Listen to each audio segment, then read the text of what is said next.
इस कहानी को सुनने से पहले अगर आप चैनल पर नए हो तो चैनल को सब्सक्राइब करिए और बेल आइकन दबाइए ताकि हर नई और रोमांचक कहानी आप तक सबसे पहले पहुंचे।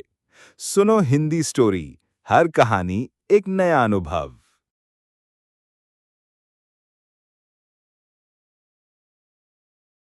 शहर के बाहर एक बड़े से प्लांट के बाहर सीआईडी की जीप जाकर रुकी।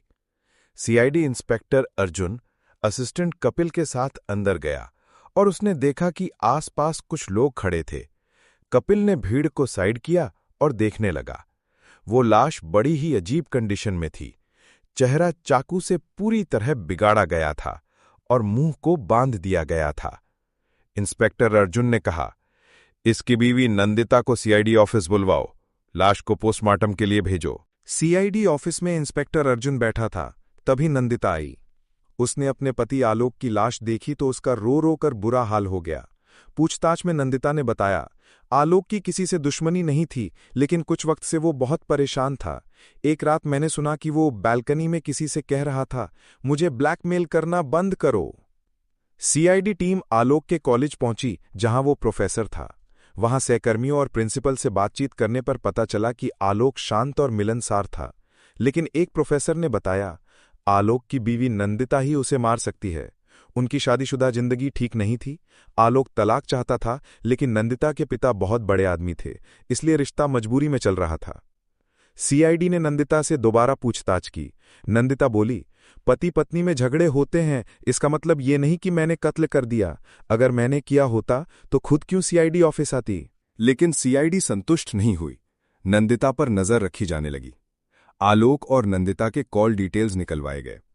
नंदिता के कॉल्स में सिर्फ झगड़े के मैसेज और कॉल्स थे, लेकिन आलोक के कॉल डिटेल्स में एक नंबर पर दिन में कई बार कॉल और रोमांटिक मैसेजेस मिले। जब उस नंबर का पता लगाया गया तो वो निकला प्रोफेसर सान्या का। पूछताछ में सान्या ने स्वीकार किया कि वो और आलोक प्यार करते थे और शादी करना चाहते थे। उसने कहा, नंदिता को हमारे रिश्ते पर शक था, वो हमें धमकाती थी। सान्या ने सीआईडी को कुछ धमकी भरे मैसेज भी दिखाए। एक बार फिर शक नंदिता पर गया। गवाहों और सबूतों के आधार पर नंदिता को गिरफ्तार कर लिया गया, लेकिन इंस्पेक्टर अर्जुन को अब भी कुछ अधूरा लग रहा था। तभी कपिल ने बताया, कत्ल वाले दिन उसी लोकेशन पर आलोक के अलावा एक और नंबर एक्टिव था। वो नंबर भी आलोक के नाम पर है। ट्रेस करने पर वो नंबर आलोक नंदिता के घर की कामवाली शकुंतला के पास मिला। शकुंतला ने बताया, आलोक मुझ पर बुरी नजर रखता था और उसने ही मुझे मोबाइल दिया था। मैंने उसकी फोटो लेकर उसे ब्लैकमेल करना शुरू किया और उसे पैसे लेती थी, लेकिन मैंने उसका कत्ल नहीं किया। वो तो मेरे लिए सोने का अंडा देने वाली मुर्गी था। शकुंतला को ब्लैकमेलिंग के इल्जाम में गिरफ्तार कर लिया गया। जांच में आगे पता चला कि कत्ल वाले दिन सुबह आलोक और सान्या कॉलेज की छत पर झगड़ रहे थे। कुछ स्टूडेंट्स ने यह देखा था। सीआईडी को शक हुआ और उन्होंने सान्या की तलाश शुरू की। सान्या पिछले 2 दिन से कॉलेज नहीं आई थी। सीआईडी उसके घर पहुंची तो ताला लगा मिला। घर की तलाशी में किचन से खून लगा चाकू मिला। फिंगरप्रिंट्स आलोक और सान्या दोनों के थे। सीआईडी ने सान्या को उसके रिश्तेदार के घर से पकड़ लिया। पूछताछ में उसने सच कबूल किया।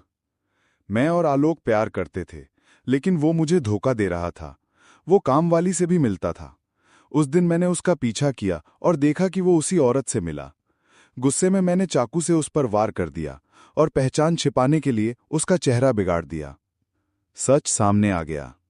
सान्या को हत्या के इल्जाम में गिरफ्तार किया गया। शकुंतला को ब्लैकमेलिंग के इल्जाम में। कोर्ट ने सान्या को उम्र कैद की सजा सुनाई।